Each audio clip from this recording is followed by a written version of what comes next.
हमारा सब्जेक्ट है workshop technology third. हमने शुरू की हुई है अपनी 6th यूनिट यानी कि मेटल फिनिशिंग प्रोसेसेस। तो मेटल फिनिशिंग प्रोसेसेस के अंदर हमने लास्ट लेक्चर में बात की थी सरफेस फिनिशिंग के पर्पस के बारे में कि पर्पस क्या है फिनिशिंग ऑफ सरफेस का, कि जो हम सरफेस फिनिशिंग करते हैं उसके पर्पस यानी कि उद्देश्य क्या है। हमने बात की थी सरफेस रफनेस के बारे में और उसकी कैरेक्टरिस्टिक थी, जो 4 कैरेक्टरिस्टिक थी ले क्या होती है।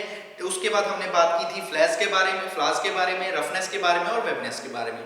आज के इस लेक्चर में हम बात करेंगे मेजरमेंट ऑफ सरफेस रफनेस की। जो हमारी सरफेस रफनेस होती है यानी कि हमारी सरफेस के अंदर जो इरेगुलरिटीज होती हैं उन इरेगुलरिटीज को हम मेजर कैसे करते हैं। तो आज का जो हमारा टॉपिक रहेगा वो टॉपिक क्या होगा, मेजरमेंट ऑफ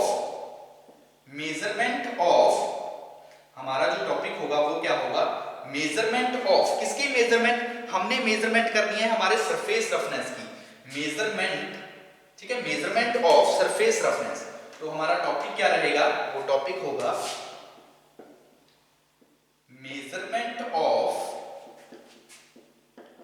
सरफेस रफनेस, कि जो भी हमारे सरफेस के अंदर रफनेस आती है यानी कि जो इरेगुलरिटीज आ रही हैं, जो डेविएशन आ रहे हैं हमारी सरफेस के अंदर, उनको हम मेजर कैसे कर सकते हैं, उनकी हम जांच कैसे कर सकते हैं, यानी कि उसको किस तरह से मेजर कर सकते हैं। तो आपको बताया था लास्ट लेक्चर में कि 2 मेथड होते हैं जिनसे हम मेजर करते हैं। एक आपको बताया था CLA के बारे में और दूसरा हमारा था RHS। आपको बताया था कि इनको हम नेक्स्ट लेक्चर में बात करेंगे। तो बस ये वही मेथड है जिसके द्वारा हम मेजरमेंट करते हैं हमारे सरफेस रफनेस की। तो सरफेस रफनेस करने के लिए हमारे पास क्या होते हैं, 2 तरह की मेथड होते हैं। फर्स्ट मेथड होता है CLA मेथड। CLA मेथड यानी कि इसको अगर फुल फॉर्म में बात करें तो ये हमारा कहलाएगा सेंटर लाइन एवरेज मेथड। ये हमारा कौन सा होता है, सेंटर लाइन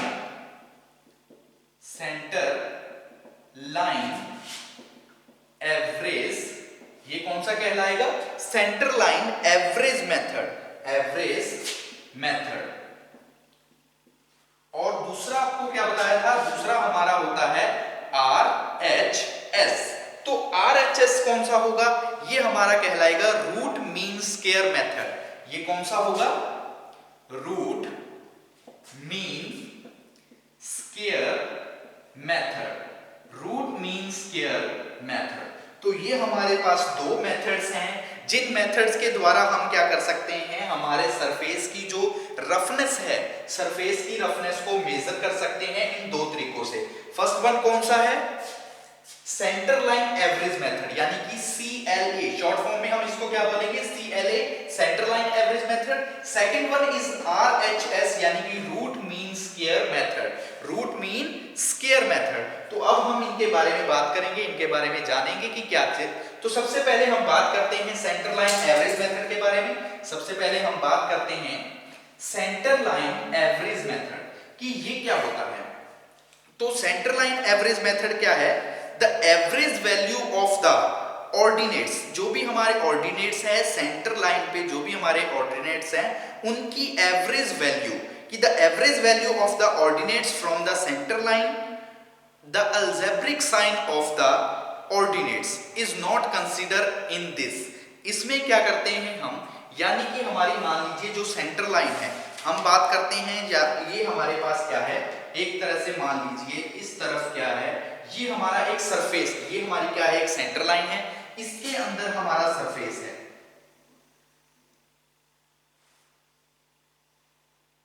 ये हमारा क्या है, मान लीजिए सरफेस है, ये सरफेस है, सेंटर लाइन है, ये सरफेस के अंदर इरेगुलरिटीज है, इसी को सरफेस रफनेस बोलते हैं। हमने लास्ट लेक्चर में बात भी की थी। तो अब क्या है, मान लीजिए यहां से लेके यहां तक का जो पॉइंट है, यहां तक की जो लाइन है, यहां तक की जो डायमेंशन है, यहां तक का जो साइज है, वो मान लीजिए आपके पास कितना आ रहा है, वो है y1। इसी प्रकार यहां से लेके यहां तक का कितना है, y2। ये हो गया आपके लिए y3। इसी प्रकार ये आ गया y4, ठीक है, y4, y6 आगे चलता रहेगा, y4 आ गया, ये हमारे लिए आ गया मान लीजिए y5, ये हो गया y6, ये रहा आपके लिए, ये क्या रहा y6, ये हो गया y7। तो इस तरह से ये हमने क्या कर दिया, इनका नाम कर दिया, हम इनकी क्या कर दी, डायमेंशन कर दी। ये हमारा ए हो गया, इस तरफ हमारा क्या है बी। ये हमारे बीच में क्या है, सेंटर लाइन है। ये हमारा ए पॉइंट, A1, A2, A3, इसको हम क्या बोल देंगे, A1, A2, A3। इसी तरह जैसे इसमें क्या है, फिर आगे हम जितना आगे तक जाएगा, जितनी तक इनकी होगा, हम उनको क्या करते हैं, नाम के वाइज उनको क्या लिखेंगे, नाम लिख देंगे कि Y1, Y2, Y3, Y4, Y6 जितने तक होगा, यानी कि YN तक हम उनको लेके जाएंगे। ये हमारी सेंटर लाइन दिखाएगी। तो अब हम बात करते हैं इसके अंदर कि सेंटर लाइन एवरेज के मेथड के अंदर क्या बताया कि centre line the average value of the ordinates from the centre line, कि एवरेज वैल्यू, जो भी हमारी एवरेज वैल्यू है, किसकी एवरेज वैल्यू, जो हमारी सेंटर लाइन के ऑर्डिनेट्स हैं, जो सेंटर लाइन पे हमने जो ये ऑर्डिनेट्स लिखे हैं, इनकी जो एवरेज वैल्यू होगी वो हमारी क्या कहलाएगी, सेंटर लाइन एवरेज मेथड। और इसको हम एक और तरीके से डिनोट करते हैं RA। इसको हम किस तरह से डिनोट करते हैं, RA से हम इसको क्या करते हैं, डिनोट करते हैं RA के अंदर, यानी कि CLA के बारे में हम लिख सकते हैं CLA वैल्यू, हम इस तरह से भी लिख सकते हैं CA वैल्यू, या फिर आप बोल सकते हो RA इज इक्वल टू, तो किस तरह से निकालेंगे, हम निकालेंगे Y1 प्लस में Y2 प्लस में Y3 प्लस में जो भी होगा, यानी कि YN तक, जितने तक हमारी YN होगी, Y1, Y2, Y3, Y4, Y5, Y6, Y7, जितनी भी हमारे पास Y होगी, यानी कि जो हमें संख्या दी होगी हमारी सेंटर लाइन पे, ऑर्डिनेट्स जो हमने दिए होंगे, उनका हमने एवरेज निकालना है, यानी कि सेंटर लाइन का। तो Y1, Y2, Y3 जितने भी होंगे प्लस कहां तक आ जाएंगे, ये हमारे आ जाएंगे YN तक, और डिवाइड में हम कर देंगे जितने नंबर हमें ऑर्डिनेट्स दिए हैं, जितने नंबर ऑफ ऑर्डिनेट्स दिए हुए हैं, उससे हम क्या कर देंगे, उस वैल्यू को क्या कर देंगे, डिवाइड कर देंगे। मान लीजिए आपके पास ये Y1 है, Y2 है, Y3 है, Y4 है, इन सब की वैल्यूज हमें दी हुई है कि कितनी कितनी है, यानी कि कितनी संख्या दी है, 1 है, 2 है, 3 है, 4 है, 5 है, 6 है, 7 है, जितनी भी हमें होंगी, मान लीजिए वो 10 है या 12 है, तो हम उसको नीचे लिख देंगे, यहाँ बाई 12 तक ले जाएंगे, उनको क्या करेंगे, जोड़ करेंगे और लास्ट में डिवाइड कर देंगे, तो हमारे पास क्या आ जाएगी, हमारे पास आ जाएगी हमारी RA की वैल्यू, या फिर आप उसको बोल सकते हो CLA की वैल्यू, वो हमारी क्या कहलाएगी, RA की वैल्यू, या फिर आप उसको क्या बोलोगे, CLA की वैल्यू। Y1, Y2, Y3 ये हमारे क्या है, ये हमारे ऑर्डिनेट्स हैं, मेजर्ड ऑन बोथ साइड, जो हमने मेजर किए हैं हमारे बोथ साइड पे, ये हमारे क्या हैं, ऑर्डिनेट्स। हम क्या लिखेंगे, दीज आर क्या है, द ऑर्डिनेट्स,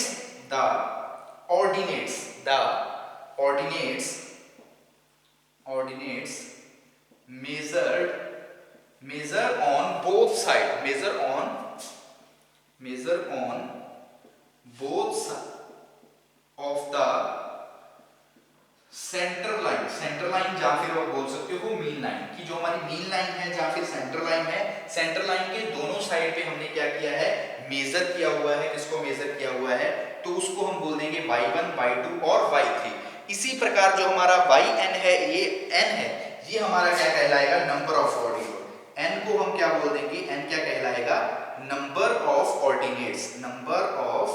ऑर्डिनेट्स, जो भी हमारे ऑर्डिनेट्स हैं वो कितनी संख्या में है, वो हमारे कहलाएंगे नंबर ऑफ ऑर्डिनेट्स। तो एक बार फिर से देख लो, मेजरमेंट ऑफ सरफेस रफनेस के अंदर हमने बात की कि हमारे पास दो तरह के मेथड होते हैं। एक मेथड हमारा कहलाता है सेंटर लाइन एवरेज मेथड, दूसरा मेथड हमारा कहलाता है रूट मीन स्क्वायर मेथड। सबसे पहले बात करते हैं हमारे पहले मेथड के बारे में, यानी कि CLA method, centre line average method. इसको हम RA से भी डिनोट कर सकते हैं। तो सेंटर लाइन मेथड में आपको क्या बताया कि ये क्या है, the average value of the ordinates, जो भी हमारे एवरेज वैल्यू है ऑर्डिनेट्स की from the centre line, centre line के ऊपर जो भी हमारे ऑर्डिनेट्स है उनकी एवरेज वैल्यू को हम क्या बोल देते हैं, हम बोल देते हैं CLA या सेंटर लाइन एवरेज मेथड।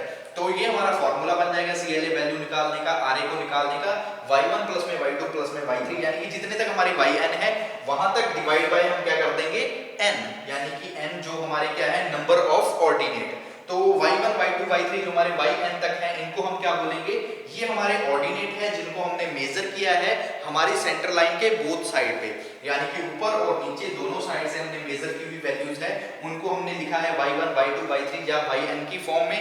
जबकि जो हमारा N है, ये क्या है, ये है हमारे नंबर ऑफ ऑर्डिनेट्स, ये हमारे क्या कहलाएंगे, नंबर ऑफ ऑर्डिनेट्स। तो ये हमने बात की हमारे फर्स्ट मेथड के बारे में। अब हम बात करते हैं हमारे सेकंड मेथड के बारे में। सेकंड मेथड हमारा कौन सा है? रूट मीन स्क्वायर मेथड, यानी कि RHS। तो बात करते हैं हमारे सेकंड मेथड के बारे में। सेकंड मेथड है हमारा RHS, यानी कि रूट मीन स्क्वायर। ठीक है, बात करते हैं सेकंड मेथड के बारे में। तो सेकंड मेथड है हमारा root mean square method. Root mean square method, यानी कि RHS। RHS root mean square. ठीक है, क्या बोल सकते हो? RHS root, sorry RMS। ठीक है, RMS, सॉरी RMS। पहले भी आपको शायद बोला होगा RHS, वहां पे क्या होगा? RMS। RMS मतलब रूट मीन स्क्वायर। ये क्या कहलाएगा? Root mean square method. क्या कहलाएगा? Root mean square method. तो इसके अंदर क्या होगा? रूट मीन स्क्वायर मेथड के अंदर the square root of the means of the square of ordinates, यानी कि जितने भी हमारे ऑर्डिनेट्स हैं, जो भी हमारे ऑर्डिनेट्स हैं, यानी कि y1 से लेके yn तक जितने भी हमें दिए हुए हैं, चाहे वो y12 हो, y13 हो, y14 हो, जितने भी हमें दिए हुए हैं, उन ऑर्डिनेट्स का स्क्वायर, और हम उसको डिवाइड करेंगे नंबर ऑफ ऑर्डिनेट के साथ। तो इस तरह से हम क्या कर लेंगे? हमारी जो मेजरमेंट है, यानी कि जो सरफेस रफनेस है, सरफेस रफनेस को हम क्या कर लेंगे? मेजर कर लेंगे। तो क्या होगा? The square root of the mean, क्या होगा? The square root of the mean, कि जो हमारा मीन है उसका square root of the square of ordinates, और जो हमारे ऑर्डिनेट्स है उसका स्क्वायर। यानी कि फॉर्मूला क्या बन जाएगा? सिंपल। RMS की जो वैल्यू बनेगी वो किस तरह से बनेगी? वो जस्ट क्या हो जाएगा? रूट स्क्वायर हो जाएगा। किसका रूट स्क्वायर हो जाएगा? जो हमारी, जैसे हम उसमें लिखते थे जब हमने सेंटर लाइन मेथड किया था, सेंटर लाइन जो एवरेज मेथड था, तो हम जस्ट क्या करते थे? हम करते थे y1 प्लस में, y2 प्लस में, y3 प्लस में, yn। तो इस तरह से करते थे। इसमें भी बस यही रहेगा। एक तो क्या आ जाएगा? डिफरेंस रूट, यानी कि रूट हो जाएगा, उसके पास जो भी हमारे ऑर्डिनेट्स हैं उन ऑर्डिनेट्स का भी स्क्वायर हो जाएगा, रूट होगा, प्लस में जितने भी हमारे ऑर्डिनेट्स हैं उन सब ऑर्डिनेट्स का क्या हो जाएगा? उन सब ऑर्डिनेट्स का क्या होगा? स्क्वायर हो जाएगा। उन ऑर्डिनेट्स का क्या हो जाएगा? स्क्वायर हो जाएगा। जितने भी हमारे पास ऑर्डिनेट्स हैं उन सब ऑर्डिनेट्स का स्क्वायर हो जाएगा, और डिवाइड हम कर देंगे नंबर ऑफ ऑर्डिनेट्स के साथ। जितने भी हमारे नंबर ऑफ ऑर्डिनेट्स होंगे हमारी जो सरफेस होगा, सरफेस के अंदर, तो उन ऑर्डिनेट्स के साथ हम क्या कर देंगे? उसको डिवाइड कर देंगे। तो देखो हमने क्या किया? रूट मीन स्क्वायर पहले हमने किया था सेंटर लाइन एवरेज मेथड, फिर हमने बात की रूट मीन स्क्वायर मेथड के अंदर। रूट मीन स्क्वायर मेथड के अंदर क्या हमने क्या बोला? इसको RMS बोल सकते हैं। इसके अलावा जो डेफिनेशन बनेगी वो क्या है? Square root of the mean, कि जो हमारा मीन है उसका स्क्वायर रूट, प्लस साथ में किसका स्क्वायर होगा? साथ में स्क्वायर होगा जो भी हमारे ऑर्डिनेट्स हैं। ये हमारे क्या है? y1, y2, y3, ये हमारे ऑर्डिनेट्स हैं, इनका स्क्वायर, प्लस में हम पूरे जो मीन है उसका स्क्वायर, और ये नीचे हम डिवाइड उसको करेंगे जो हमारे नंबर ऑफ ऑर्डिनेट्स हैं हमारे पास। तो ये हमने बात की हमारी सरफेस रफनेस के बारे में, किस तरह से हम मेजरमेंट करते हैं सरफेस रफनेस की। अब हम बात करते हैं हमारे नेक्स्ट टॉपिक के बारे में। टॉपिक है होनिंग, कि होनिंग क्या होता है। फिर हम बात करेंगे होनिंग प्रोसेस के बारे में, कि होनिंग प्रोसेस क्या होती है, एडवांटेज, डिसएडवांटेज, तो इन सब टॉपिक के बारे में बात करते हैं। तो सबसे पहले बात करते हैं होनिंग के बारे में, कि होनिंग क्या है। तो बात करते हैं होनिंग के बारे में, को रफ कर देते हैं।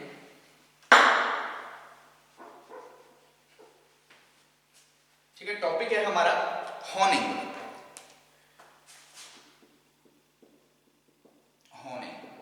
तो होनिंग क्या है? ये एक तरह से हमारी क्या है? सरफेस फिनिशिंग की एक प्रोसेस है। ये क्या है? It is a finishing process. ये क्या है? होनिंग क्या है? It is a finishing process, या फिर आप इसको बोल सकते हो ग्राइंडिंग प्रोसेस। होनिंग क्या है? एक फिनिशिंग प्रोसेस है, या फिर आप इसको बोल सकते हो ग्राइंडिंग प्रोसेस है, जिसके अंदर हम क्या करते हैं?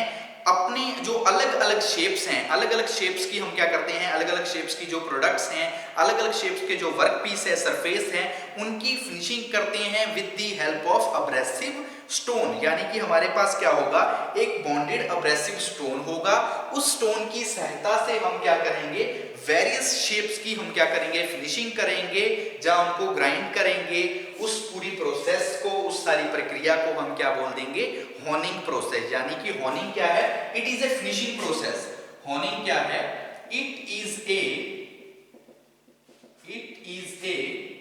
Finishing process. ये क्या है, हमारी फिनिशिंग प्रोसेस है। जिस फिनिशिंग प्रोसेस, या फिर हम इसको बोल सकते हो ग्राइंड प्रोसेस, फिनिशिंग प्रोसेस और ग्राइंडिंग प्रोसेस, ये हमारी क्या है, फिनिशिंग प्रोसेस है। या फिर इसको आप बोल सकते हो ग्राइंडिंग प्रोसेस, जिसका हम यूज करते हैं, ग्राइंडिंग प्रोसेस यूज्ड फॉर, किस लिए यूज करते हैं, यूज्ड फॉर शेपिंग करने। जो हमारे वेरियस पार्ट्स होते हैं, वेरियस पार्ट्स की जो शेप्स होती है, सरफेस होते हैं, उन सरफेस की फिनिशिंग करने के लिए अब्रेसिव स्टोन के रूप में हम यूज करते हैं होनिंग का। तो ये क्या है, it is a finishing process और grinding process used for finishing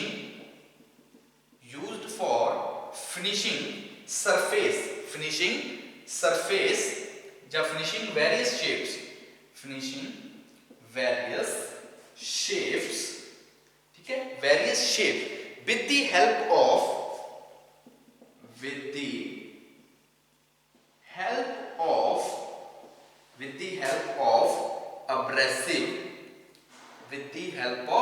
abrasive stone is called, तो उसको हम क्या बोल देंगे, उसको हम बोल देंगे हून। ठीक है, वो हमारा क्या कहलाएगा, हून्स। कौन सा हून, जो हमने टूल यूज किया है, अब्रेसिव टूल यूज किया, उसको हून बोलेंगे। और जो उस टूल की सहायता से हम ऑपरेशन करेंगे, जो फिनिशिंग करेंगे, वो हमारी कहलाएगी होनिंग प्रोसेस। वो हमारी क्या कहलाएगी, होनिंग प्रोसेस। तो एक बार फिर से देख लो, होनिंग प्रोसेस के अंदर हमने क्या बात की कि होनिंग क्या होती है, इट इज ए फिनिशिंग। ये क्या है, एक फिनिशिंग, या फिर आप बात कर सकते हो ग्राइंडिंग। एक फिनिशिंग या फिर एक ग्राइंडिंग प्रोसेस है, जिसके अंदर हम अलग अलग शेप्स की, अलग अलग प्रोडक्ट्स की, अलग अलग सरफेस की, अलग अलग वर्कपीस की हम क्या करते हैं, फिनिशिंग करते हैं with the help of abrasive stone. कि हमारे पास एक बॉन्डेड अब्रेसिव स्टोन है, उस स्टोन की सहायता से हम अलग अलग पार्ट्स की, अलग अलग शेप्स की फिनिशिंग करते हैं। उसको क्या बोलते हैं, उसको हम बोल देते हैं होनिंग प्रोसेस। और जो हम टूल यूज करते हैं होनिंग के लिए, यानी कि इस पूरी प्रोसेस को करने के लिए, शेप्स को फिनिश करने के लिए, उस टूल को हम बोलते हैं होन। वो हमारा टूल कहलाता है होन टूल, और जो प्रोसेस होगी वो हमारी प्रोसेस कहलाएगी होनिंग प्रोसेस। तो होनिंग प्रोसेस के बारे में पता लगा कि होनिंग प्रोसेस एक तरह से फिनिशिंग प्रोसेस है, जहां फिर आप बोल सकते हो ग्राइंडिंग प्रोसेस है, जिसके अंदर हम अलग अलग पार्ट्स की फिनिशिंग करते हैं, अलग अलग शेप्स की फिनिशिंग करते हैं विद द हेल्प ऑफ, किसकी सहायता से करते हैं, वो हम करते हैं हमारे बॉन्डेड अब्रेसिव स्टोन की सहायता से, जिस स्टोन को हम बोलते हैं होन स्टोन। उस स्टोन को हम क्या बोल देंगे, होन स्टोन। तो अब हम बात कर लेते हैं होनिंग प्रोसेस के बारे में। ये तो हमने बात की होनिंग के डेफिनेशन के बारे में कि होनिंग होती क्या है। अब हम बात करते हैं होनिंग प्रोसेस के बारे में, कि जो स्टेप यूज करते हैं होनिंग के लिए, कि यानी जब भी हम होनिंग परफॉर्म करते हैं तो कौन कौन से स्टेप्स का यूज करते हैं होनिंग प्रोसेस के अंदर। तो बात करते हैं होनिंग प्रोसेस के बारे में। नेक्स्ट हमारा टॉपिक है honing process.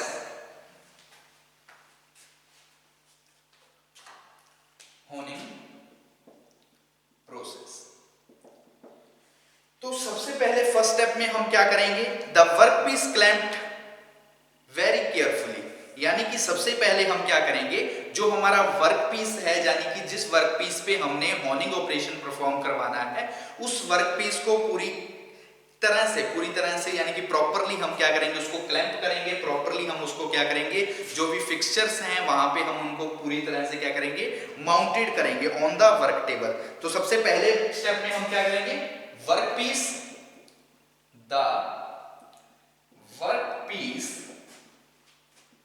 clamped on the work table properly। तो हम क्या करेंगे, सबसे पहले स्टेप में क्या क्या करेंगे, जो हमारा वर्क पीस है उस वर्क पीस को हम प्रॉपरली हमारे वर्क टेबल के ऊपर क्या करेंगे, क्लैंप करेंगे, अटैच करेंगे, माउंटेड करेंगे, होल्ड करेंगे।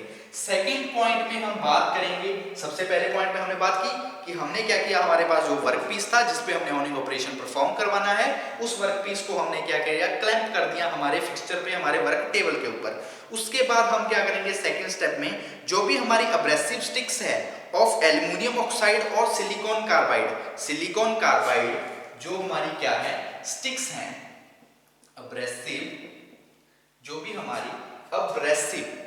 हमारी क्या है, एब्रेसिव स्टिक्स हैं, एब्रेसिव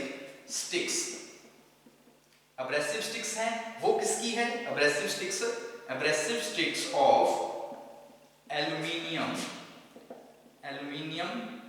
जो भी हमारे एब्रेसिव स्टिक्स हैं वो किसकी हैं, एल्युमिनियम ऑक्साइड और सिलिकॉन कार्बाइड कि जो सिलिकॉन कार्बाइड और एल्युमिनियम ऑक्साइड की एब्रेसिव स्टिक्स हैं, उन एब्रेसिव स्टिक्स को हम क्या करेंगे, माउंटेड करेंगे ऑन द मैंड्रल या फिर फिक्सचर बोल सकते हो। Silicon carbide mounted on the spindle, जो भी हमारी स्पिंडल है, या फिर आप बोल सकते हो मैंड्रल है, या फिर हमारा फिक्सचर है, इन पे हम क्या करेंगे, जो भी हमारी एब्रेसिव स्टिक्स हैं किसकी बनी हुई, एल्युमिनियम ऑक्साइड की या फिर सिलिकॉन कार्बाइड की, उनको हम क्या करेंगे, माउंटेड करेंगे। कहां पे माउंटेड करेंगे, हमारी स्पिंडल के ऊपर। थर्ड पॉइंट में बात करते हैं, अब हमने क्या किया, हमारे वर्कपीस को माउंटेड कर दिया, और माउंटेड करने के बाद हमने क्या किया, जो हमारी एब्रेसिव स्टिक्स थी उसको भी हमने माउंटेड कर दिया क्लैंप के ऊपर। अब हम क्या करेंगे थर्ड पॉइंट में कि floating action between the work and tool, एक फ्लोटिंग एक्शन प्रिवेंट करवाएंगे, फ्लोटिंग एक्शन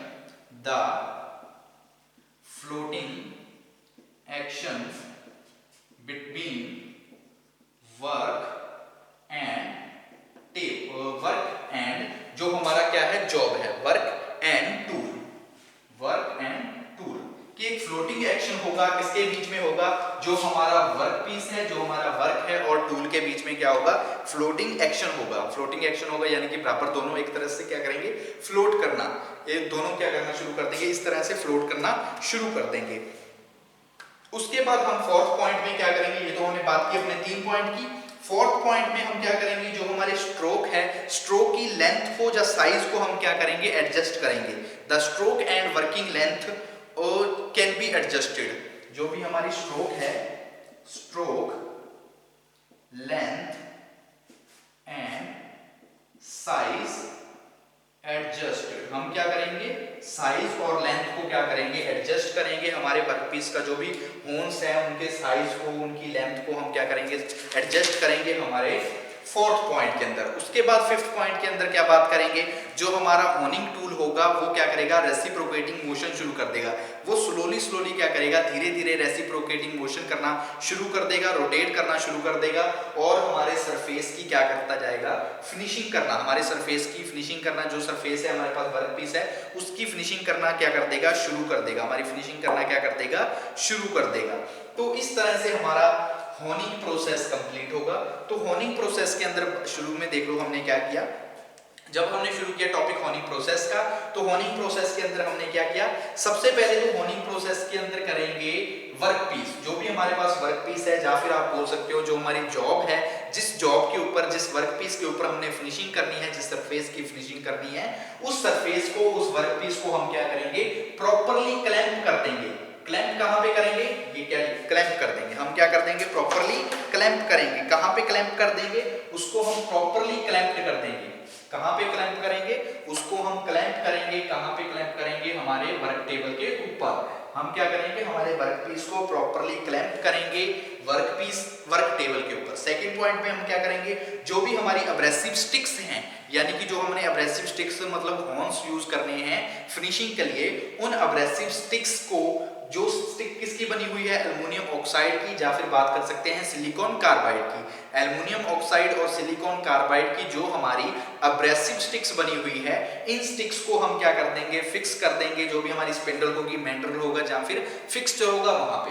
थर्ड स्टेप में क्या करेंगे, द फ्लोटिंग एक्शन बिटवीन, किनके बीच में एक फ्लोटिंग एक्शन होगा, किनके बीच में फ्लोटिंग एक्शन होगा, ये एक्शन होगा हमारी वर्क पीस के बीच में, यानी जो हमने वर्क टेबल पे जॉब फिट की है और जो हमारा टूल है यानी कि जो एब्रेसिव स्टिक्स हमने यूज की है, इन दोनों के बीच में क्या होगा, फ्लोटिंग एक्शन होगा। थर्ड पॉइंट में हम क्या करेंगे, हमारे स्ट्रोक की लेंथ और साइज को एडजस्ट करेंगे अकॉर्डिंग टू जिस तरह से हमारे होन की वर्किंग है, जिस तरह से उसने काम करना है, बोर करना है, तो उस हिसाब से हम उनको सिलेक्ट करेंगे। नेक्स्ट फिफ्थ पॉइंट में हम क्या करेंगे, नेक्स्ट पॉइंट में कि hanging tool is given reciprocating motion, जो भी हमारा हैंगिंग टूल है वो रेसिप्रोकेट मोशन शुरू कर देगा, स्लोली क्या करेगा, धीरे धीरे रेसिप्रोकेटिंग मोशन शुरू कर देगा, बहुत कम स्लो के साथ, यानी कि 10 से लेके 30 आरपीएम के बीच में, 10 से लेके जो 30 आरपीएम है, 10 से लेके 30 आरपीएम के बीच में क्या करेगा, रेसिप्रोकेट करना शुरू कर देगा हमारा टूल और वर्कपीस की क्या करता जाएगा, फिनिशिंग करता जाएगा, सरफेस फिनिशिंग करेगा हमारे वर्कपीस की। तो ये हमने बात की होनिंग के बारे में कि होनिंग क्या होती है, उसके बाद होनिंग प्रोसेस के बारे में। नेक्स्ट लेक्चर में हम बात करेंगे होन्स के बारे में कि होनिंग प्रोसेस को, ये सारी प्रोसेस को कंप्लीट करने के लिए जो हम एब्रेसिव बॉन्डेड स्टोन का यूज करते हैं, एब्रेसिव बॉन्डेड स्टोन का यूज करते हैं, वो यूज मतलब वो होता क्या है, होन्स होते क्या हैं, कितने प्रकार के होन्स होते हैं, मेनली 2 प्रकार के होते हैं, एक्सटर्नल होन और इंटरनल होन, दोनों के बारे में बात करेंगे, होन्स के बारे में। उसके बाद हम बात करेंगे कि जो होनिंग प्रोसेस हमने बात की है, जो होनिंग की वर्किंग के बारे में बात की है, होनिंग ऑपरेशन के बारे में बात की है, इसकी एडवांटेज क्या है होनिंग की, होनिंग को परफॉर्म करने के एडवांटेज, उसकी डिसएडवांटेज और होनिंग की एप्लीकेशन के बारे में, इन सब पे हम चर्चा करेंगे, इन सबको डिस्कस करेंगे हमारे नेक्स्ट लेक्चर में। आज के लिए इतना काफी।